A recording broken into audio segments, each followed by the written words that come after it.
Olá, meus queridos alunos. Vamos começar o estudo do tema Alimentos e Nutrientes, que se insere no grande tema da alimentação saudável e que precede o estudo da digestão. Estes conteúdos podem encontrá-los entre as páginas 57 e 61 do vosso manual. Os alimentos que estão aqui representados são então produtos naturais ou artificialmente transformados e que são utilizados no nosso organismo como fonte de energia e de matéria para a realização das nossas funções vitais. Conhecemos, por exemplo, o caso da roda dos alimentos ou das pirâmides alimentares, que nos indicam os tipos de alimentos que são indicados para o nosso organismo nas proporções que devemos ingerir diariamente. Daremos atenção também a esse aspecto mais à frente. Os alimentos que acabamos de ver, como por exemplo o pão, os ovos, a carne ou o leite, são formados por substâncias químicas a que designamos de nutrientes. Então, um nutriente é uma substância constituinte dos alimentos utilizada no metabolismo celular, ou seja, no conjunto das reações químicas que ocorrem na célula, logo também nos tecidos e órgãos.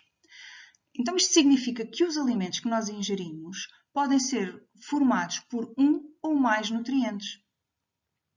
Por exemplo, para dar uma ideia, nos ovos nós podemos encontrar diversos nutrientes, como por exemplo, lípidos e prótidos. Vamos agora prestar atenção às diferenças entre estes nutrientes. Portanto, os nutrientes orgânicos, que são os lípidos, os prótidos e os glícidos, são moléculas essencialmente formadas por átomos de carbono, hidrogênio e oxigênio, ligadas entre si. Os lípidos, vulgarmente designados por gorduras, podem ser de origem vegetal ou podem ser de origem animal. Por exemplo, um alimento rico em lípidos de origem vegetal será o azeite. Um alimento rico em lípidos de origem animal poderá ser a manteiga.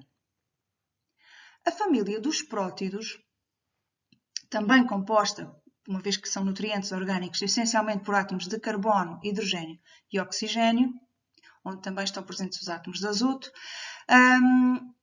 são substâncias que se podem encontrar, por exemplo, também nos ovos, na carne, e são formadas por conjuntos de aminoácidos ligados entre si para formarem longas cadeias a que chamamos proteínas. No caso dos glícidos, vulgarmente também chamados de hidratos de carbono ou até açúcares, também são macromoléculas constituídas por carbono, hidrogênio e oxigênio, que estão presentes, por exemplo, no pão, no arroz, nas batatas. Portanto, estes são os nutrientes orgânicos. Depois temos a água e os sais minerais, que são os nutrientes inorgânicos.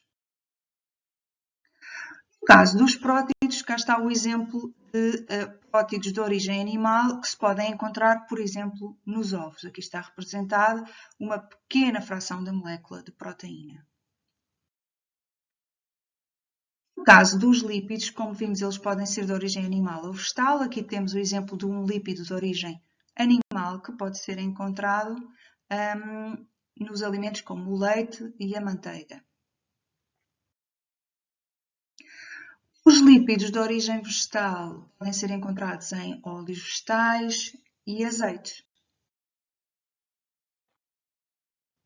Na família dos glícidos, podemos encontrar o vulgar açúcar, a sacarose, mas também muitos outros tipos de glícidos, como por exemplo o amido, que é um açúcar mais complexo, ou a maltose, ou o glicogênio, que é um glícido de origem animal, ou até a fibra, a celulose, que não é digerida pelo nosso organismo e não nos dá propriamente energia, mas serve para regular o trânsito intestinal. A água é um nutriente inorgânico que tem muitas funções no nosso corpo e é fundamental para o metabolismo celular. Ou seja, prótidos, glícidos, lípidos e vitaminas são nutrientes orgânicos. Não tínhamos falado das vitaminas, fica agora aqui a referência.